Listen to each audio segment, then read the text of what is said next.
In a kingdom nestled among rolling hills and lush forests, there lived an old, gray-haired witch. For centuries, she had roamed the land, searching for a way to reclaim her lost youth. One fateful day, as she wandered through a hidden glen, she stumbled upon a miraculous sight, a golden flower, its petals shimmering with an otherworldly light.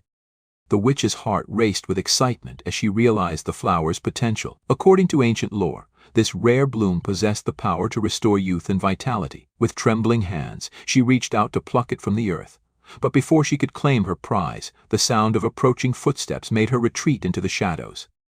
A group of royal guards burst into the clearing, their eyes widening at the sight of the golden flower. They had been searching for this very plant, hoping to use its magic to save their beloved queen. Without hesitation, they carefully uprooted the flower and rushed back to the palace, leaving the witch to seethe with frustration and anger. At the palace, tension filled the air as the royal physicians prepared a special elixir from the golden flower. The queen, heavy with child, lay pale and weak on her bed, her life slipping away with each passing moment. As the miraculous potion passed her lips, color returned to her cheeks and strength flowed back into her body.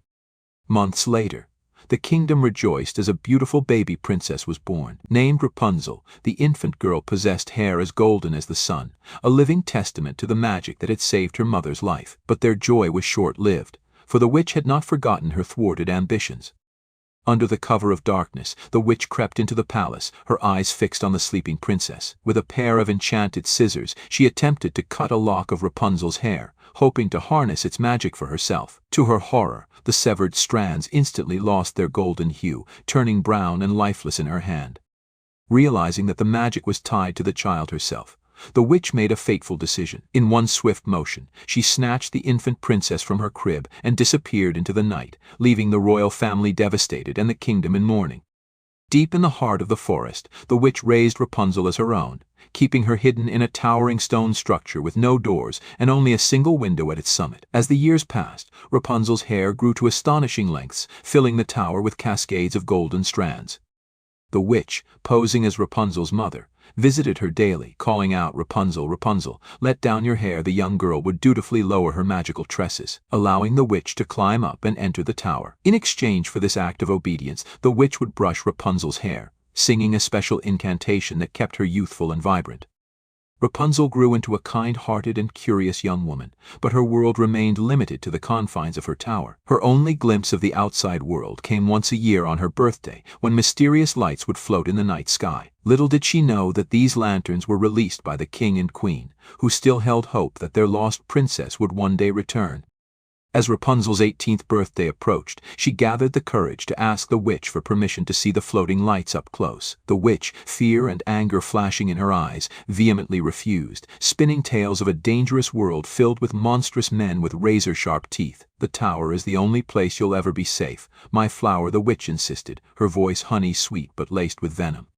Fate, however, had other plans. On the eve of Rapunzel's birthday, a dashing thief named Flynn Rider found himself scaling the tower's walls, seeking refuge from pursuing palace guards. He had just stolen the queen's precious crown and needed a place to hide. As he climbed through the window, he came face to face with a startled Rapunzel, who promptly knocked him unconscious with a cast-iron frying pan. Curiosity overcame fear as Rapunzel examined the unconscious intruder. To her surprise, Flynn's teeth were perfectly normal, not at all like the fangs the witch had described. This discovery planted a seed of doubt in Rapunzel's mind about everything she had been told. When Flynn regained consciousness, Rapunzel struck a deal with him. She would return the stolen crown if he agreed to guide her to see the floating lights. Reluctantly, Flynn accepted, knowing that returning to the kingdom was risky but seeing no other choice.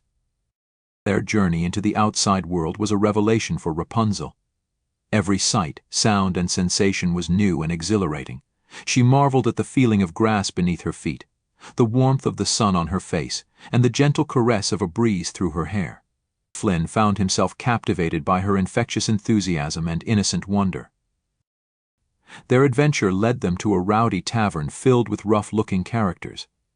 To Rapunzel's surprise and Flynn's amazement, her kind nature and zest for life won over the hardened patrons. They sang, danced, and shared their dreams, revealing that even the toughest exteriors often hide soft hearts. However, their newfound friends couldn't protect them from the palace guards hot on Flynn's trail. A thrilling chase ensued, with Rapunzel using her incredibly long hair in ingenious ways to swing across chasms and create impromptu bridges.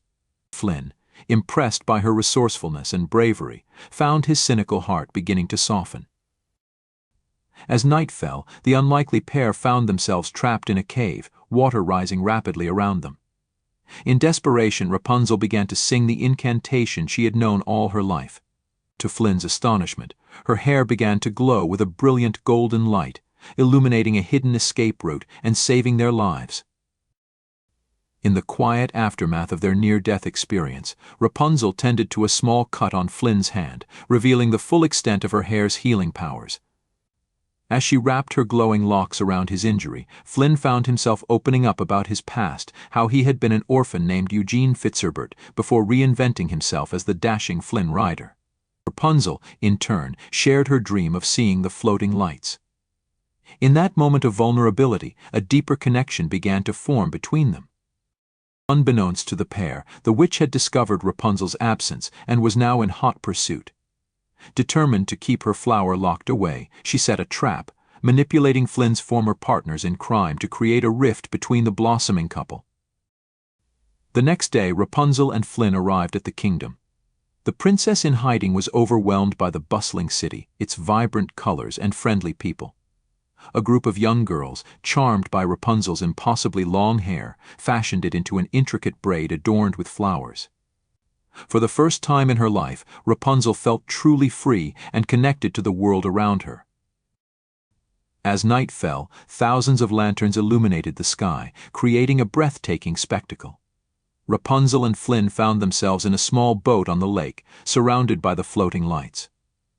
The magical atmosphere sparked a tender moment between them, their faces drawing closer, hearts beating in unison. But just as they were about to kiss, Flynn spotted his former partners on the shore and pulled away, determined to protect Rapunzel from his troubled past. Flynn's attempt to handle the situation alone backfired spectacularly. The witch's manipulations led Rapunzel to believe Flynn had abandoned her for the crown.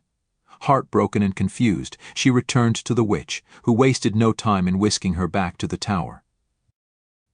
Meanwhile, Flynn found himself arrested and sentenced to death for his crimes.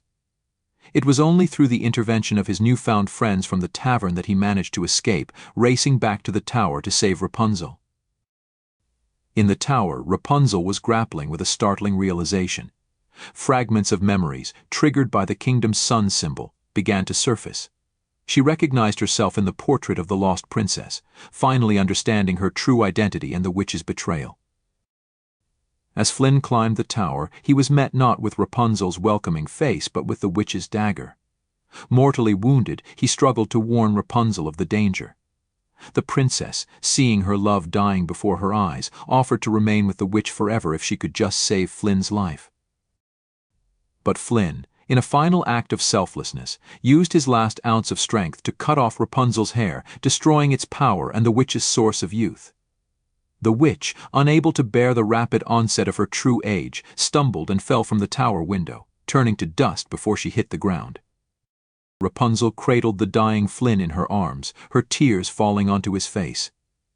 In a miracle born of true love, a single tear absorbed the last remnants of the flower's magic, blossoming into a glowing golden flower that healed Flynn's wound and restored him to life. With the truth revealed and the curse broken, Rapunzel returned to her rightful place as the lost princess. The kingdom erupted in joyous celebration, and Flynn, now embracing his true identity as Eugene, was pardoned for his past crimes in light of his heroic deeds. Rapunzel and Eugene's love story became legend, a testament to the power of dreams, the strength of the human spirit, and the transformative nature of love. They ruled the kingdom with wisdom and compassion, ensuring that every child's birthday was celebrated with floating lanterns, a reminder that even in the darkest of times, light and hope can guide us home. And so, in a world where magic and love intertwine, they lived happily ever after, their story inspiring generations to come.